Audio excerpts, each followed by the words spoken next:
I don't know about y'all, but Wyatt is getting on my last damn nerve.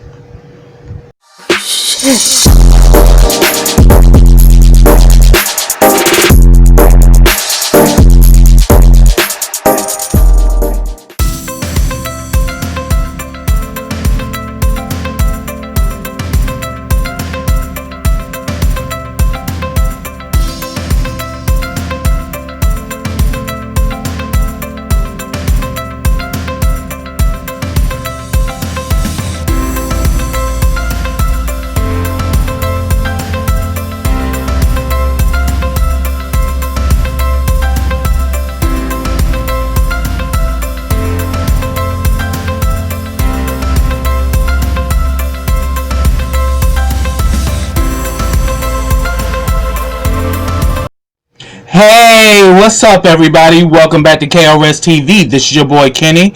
Now remember, subscribe to my channel and click that bell so you can get notifications every time I drop a video. Also follow all the information I have in the description box as well as the comment section. Also like this video, comment on this video, and share this video. Now before I get started, let me send a special shout out to GMHC, which is Gay Men's Health Collaborative.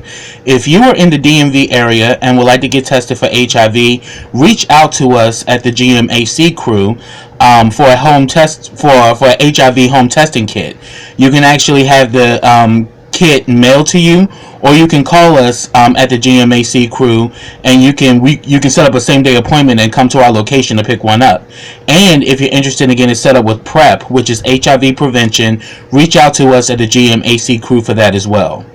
Also, if you're a fan of KRSTV and would like to become one of my Black Diamonds, check out my Patreon today. Black Diamonds, because in darkness we still shine. For $3 a month, you'll get all my YouTube content as well as videos specifically for my Black Diamonds. So check out my Patreon today. And also check out my YouTube partner BK World 2, which is the Black Netflix. You get everything from shows like RuPaul's Drag Race to Love and Hip Hop. So after you watch this video, check out my description box and comment section and click the link to check out BK World 2 today. Now this is my review of the Haves and the Have-Nots Season 8 Episode 6, and the name of this episode is The Family's Name.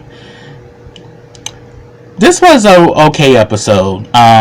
There were definitely some really interesting moments, but as I said in the intro, Wyatt is getting on my last damn nerve. I do not know why Tyler keeps bringing him back to life, but Wyatt really pissed me off this episode because he was doing entirely too much. And there's also a lot of things that went on in this episode, so let me begin. The episode picked up where it left off. Tanner literally beats the dog shit out of Justin, and Tanner's like, "You lied to me."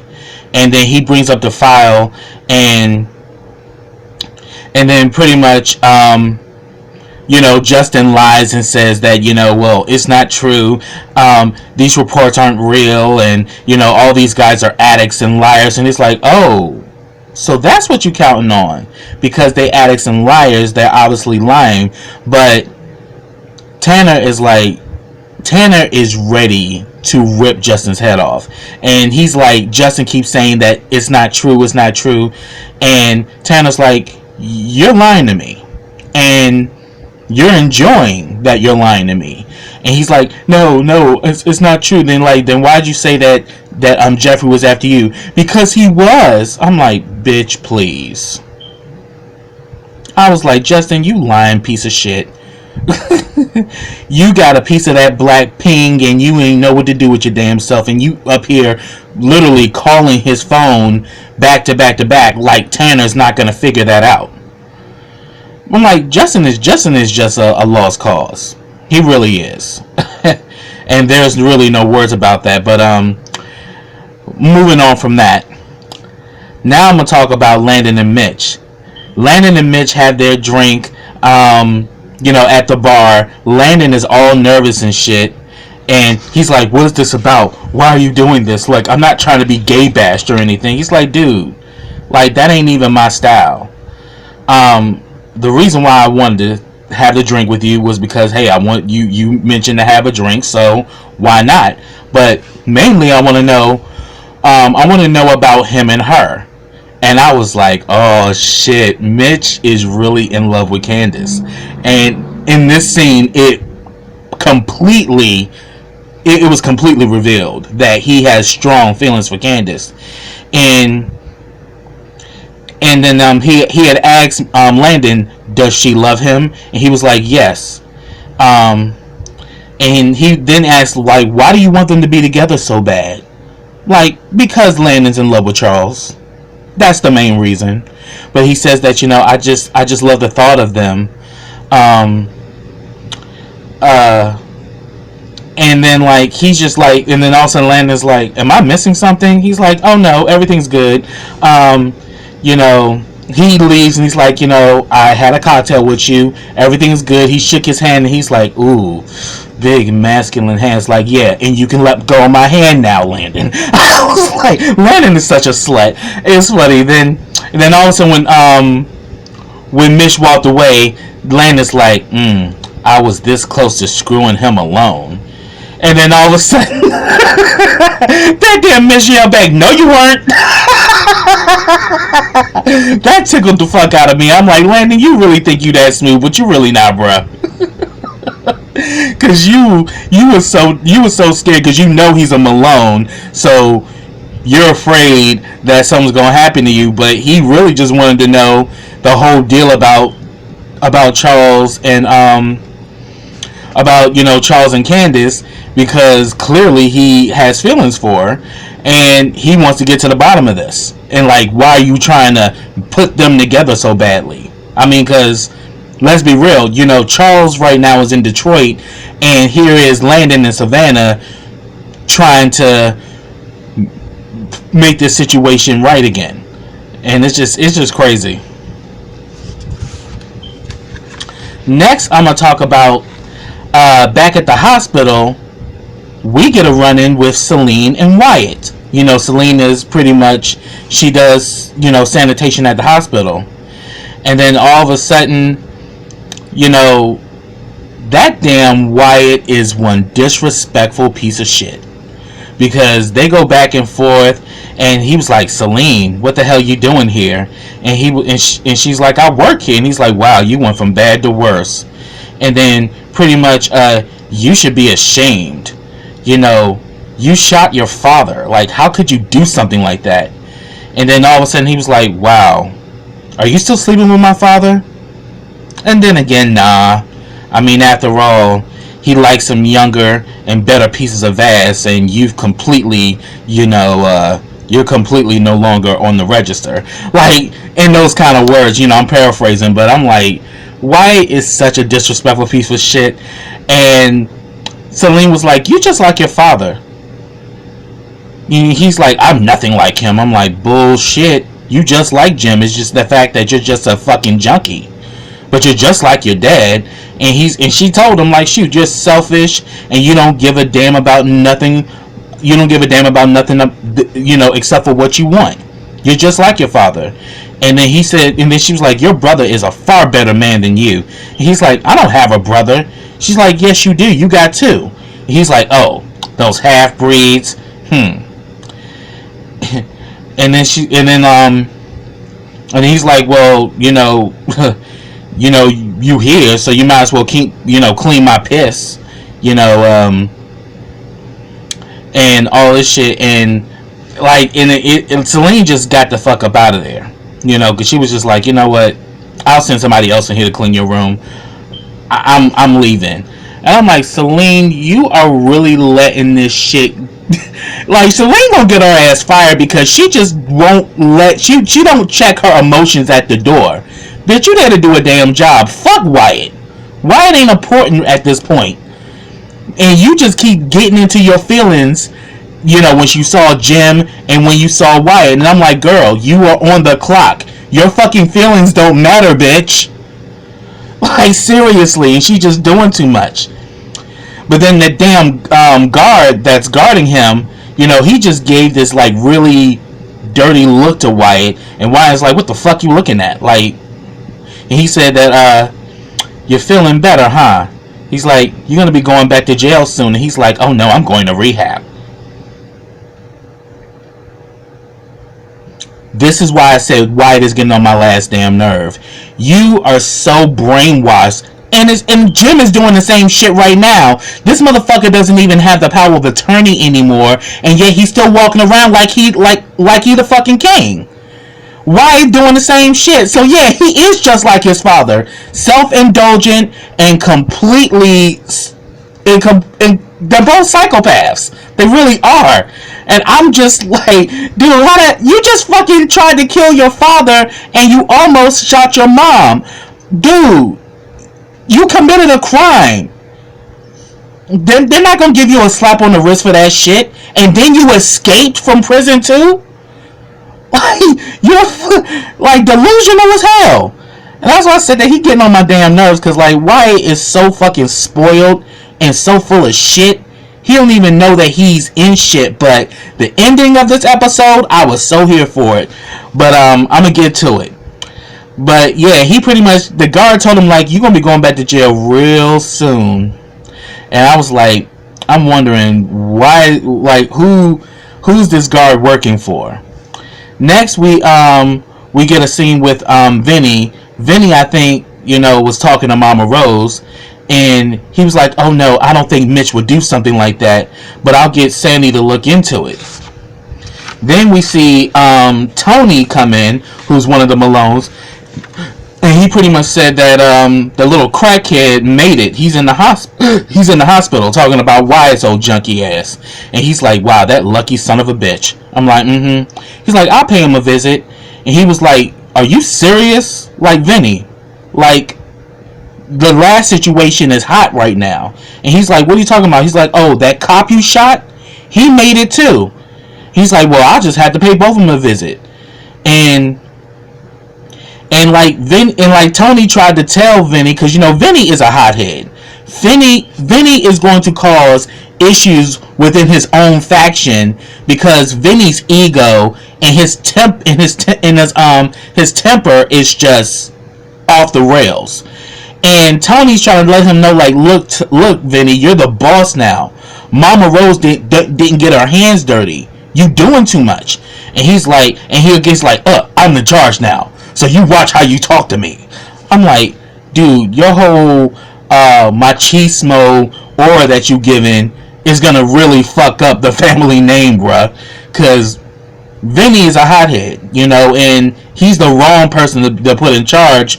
But obviously he's the eldest, so as far as lineage, he is the next in line. But he's about to really fuck up your operation. Mama Rose gonna regret that shit. And then he was like, yeah, but when I was a kid, she did get her hands dirty, so I'ma handle it. I'm like, oh hell. So then we get a scene with Katherine and Hannah talking on the phone. Pretty much she told him that Jim wants $500,000, and she was like, don't give Jim nothing. And then he's like, and the thing is, I would go back. Like he said, I don't want to go back over to your house because his ass is over there. And Katherine was like, shoot, I can get my lawyers into it. Like, evict his ass. Like, you got the power of attorney. He don't own shit. He ain't got no power. He's like, yeah, but he gonna be a damn problem.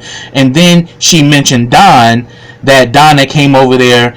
Not only did he talk about Jim trying to get her to sign off on Jim getting that $500,000, but then she also brought up, Veronica's loan is in default. And then Katherine was like, oh. And all of a sudden I saw Katherine's head started turning like, I'm now going to get this bitch to work for me now. Because, bitch, you owe about $54 million on all those rehab facilities you got. And now your shit in default. So, yeah, we need to bring it back up to date then. I was like, oh, shit. But I really love Katherine and Hannah's friendship. Like, I really love the fact that they really do look out for each other. It's just that the circumstances that they're under is just completely crazy. But Hannah is like, look, let me try to handle this in a positive manner, and if things don't work out, I'll let you know. So then we see Jeffrey and Kobe. Kobe done made them hard ass steaks, and why the fuck are they cutting steaks with butter knives? Like, who the hell does that? But we see that Jeffrey's phone keeps going off, and Kobe's like, damn, this dude done called you 67 times and left you messages. He's like, I want to meet him. I'm like, newsflash, baby, you already did, and you whooped his brother's ass, which gave you the MVP. And then, Jeffrey's like, what are you, like some kind of hero or something? Like, you always feel you gotta be the hero? He's like, well, I know that if I talk to him, I can get him to leave you the hell alone. He's like, so what is it? You got you a golden stick or something? And I was like, yeah. Like father, like son. It's just something with them Harrington boys. When they whip it out on you, when they pull out that whip appeal, you become addicted and it turns you crazy. I mean, look at Veronica's ass. Veronica's going ape shit because she ain't getting no more of that David. She ain't getting more of that David meat. I bet you right now if David whipped it out on her, she'd be right down there ready to go crazy because she said David was the best she ever had. Which is why she killed every woman that got close to David. So I'm like, yeah, them Harrington boys, yeah, they got them mean sticks, and when they pull out that stick, people start losing their damn minds. Justin, same thing. Justin is just the gay version of Veronica. But now he's, battered and bruised in the worst way. But then Jeffrey is like, something is up because he's crazy, but now he's really calling me like this, like something's going on. He's like, it may have something to do with my mom, I don't know. And then all of a sudden, damn Jeffrey was like, how the hell did you burn coffee? Because he's like, and then like that damn Kobe was like, I like my coffee like this. It's called Wake a Bitch Up. And he's like, you got some nerve. You ain't cooked not one damn thing, and you over here complaining. Stuff like that would get a bitch cut. And he was like, you're gonna cut me with a butter knife? And he's like, and your skin is smooth like butter. I'm like, oh, that damn Kobe's a slut. So Kobe gonna try it. And we all knew. That's why Madison's like, do not sleep with him. Because he knows that Kobe is gonna try to stick and move. So finally, the phone still keeps going off. Jeffrey decides to answer it and starts talking to Justin. And Justin starts saying that, I'm not gonna make it through this. And he's like, you need to get help, but I need you. I love you, Jeffrey. Why don't you come here? And he's like, I'm not coming over there. Like, no. And then all of a sudden, that damn Kobe's like, let me talk to that bitch. Like, just like a damn queen. Like, that shit had me rolling like, let me talk to that bitch. And he's like, who's that? He's like, it's nobody. He's like, oh, I see you've moved on. But I'm gonna kill myself. He's gonna kill me, and I don't think I'm gonna make it out of this. And he's like, I'm gonna kill myself. And then Jeffrey was like, yeah, okay, fine, alright. And he's like, yes, I'm gonna kill myself, and I'm gonna do it in a way in which you'll see it. I was like, But I really do think that Justin is based on what Justin's going through right now, Justin is at that point where he is gonna, that he will pull the plug, because once Tanner gets back after he does his investigation, that's Justin's ass. Because the fact that he's lying, and yet, Veronica presented facts of all the men that he's assaulted, and 2 of them are his informants. So you think them informants gonna lie for Justin? Yeah, Justin is up shit's creek, and it's messed up, but Justin created this shit. He pretty much put himself in this situation. He really did. So I don't feel sorry for Justin's ass. I mean, it's fucked up that his brother is homophobic and he's evil, but yet think of all the shit that Justin has done. Like, Justin, you literally made Jeffrey's life a living hell. And then you decided to go for the bitch not realizing that she's evil as hell. Like, dude, you've created your own madness. You've created the bullshit that you're in, and he's still trying to make Jeffrey feel sorry for him, but Jeffrey's over it. And then tell me why after he hangs up the phone on Justin, that damn Kobe was like, I want to know, when you gonna are you gonna let me see what the fuss is all about? He was like, what are you talking about? He's like, well, first of all, Madison's a whore until he met you, and then you got this person blowing up your phone. I want to see what the fuss is all about. You know, get me a little taste. And Jeffrey was like, first of all, that ain't gonna happen. And he was like, oh, really? Oh, so you just loyal? And he's like, you know, I'm really like, and Jeffrey was like, yeah, you know, I'm kind of feeling old boy. And he's like, I'm not trying to go down that road with you. He was like, okay, fine. And then all of a sudden he gets a buzz, and I'm thinking that's Tanner's trap for Kobe, and Kobe goes off, and I'm like, oh shit, Kobe, you about to get outnumbered. Let's see if he'll make it through it. But yeah, that shit was crazy. So then Celine gets confronted by her boss, and he says that the director wants to see her. And I'm like, and she just starts panicking, like, am I gonna lose my job? Are you gonna fire me? He's like, I won't do it until I speak with my lawyer. And, you know, Veronica Harrington. So she calls Veronica, and Veronica was like, okay, fine, I'll be down there in 45 minutes. And of course, Veronica was playing this really damn mean game, like, this is where you say thank you. And she's like, thank you. And she's like, you know, I'll be down there soon. And she's like, okay. Like, okay, this is where you say thank you, and thank me again. And then I was just like, oh god, this damn drama and tacos. And she's like, was I supposed to hear that? And she's like, hell yeah, you're supposed to hear it. You still on the phone, ain't you? I'm like, Veronica is so damn trash, yo. Oh my goodness, Veronica be doing the most. So then David goes to meet up with Jim. He asks about his meeting with the Malones, and he said they're not telling me anything. And then, you know, he's talking about Hannah, and then he's like, yeah, the thing is, Hannah's being protected by the Malones, so I can't do nothing to her right now.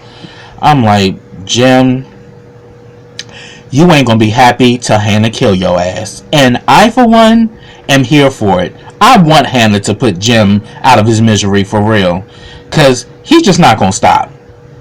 And then all of a sudden Jim flips the script and was like, yo, David, why don't you go talk to her? She likes you. And he's like, for real? What you talking about? He's like, yeah, I could tell. She likes you. Won't you go over there and, you know, start batting those pretty brown eyes at her? You know? And he's like, what is this? He's like, what's wrong? What's wrong, David? You afraid of sleeping with a whore? I'm like, really, Jim? Ain't that the pot calling the kettle beige? Are you serious? Cause you the biggest whore in the fucking in all Savannah. You're a bigger whore than Candace. And then like David was like, well, it's not that. It's that I feel like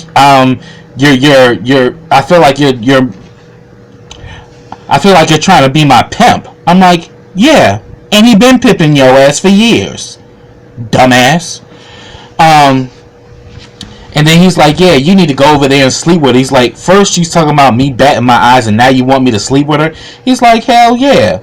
Yeah, you should definitely go over there and do that. You know, shoot, she said if I wasn't straight, I'll fuck you myself. I was like, really, Jim? I mean, you mean to tell me you weren't doing some experimenting when you was in college before you met Katherine? Who's to say? So, that was the end of that. Then Vinny meets up with Sandy, and he asks him about Mitch and Benny or whatever. And of course, he keeps referring to Benny as, you mean that black kid? I'm like, but you like black women though, Sandy? Seriously? And then you're bullying this girl, and Vinny knows about it. And he's like, I got that covered and all that. And, you know, and Vinny's like questioning, I don't understand why Mitch is so loyal to Benny. And And he's like, you know, they've been close ever since they were kids. I mean, but maybe I need to do some research and, you know, do some digging and find out what's going on. Of course, he was asking, you know, Vinny to tell him more, but Vinny's like, again, with that testosterone, I'm the head now. You don't need to know everything. I'm in charge. That bullshit. But then he's like, I want you to find out if Mitch is throwing our family name out there for them. He's like, okay, fine. I'll definitely look into it. And Vinny tells Sandy, this is your way back in. Don't fuck this up. So then we get the scene with Hannah, where finally David goes to meet Hannah.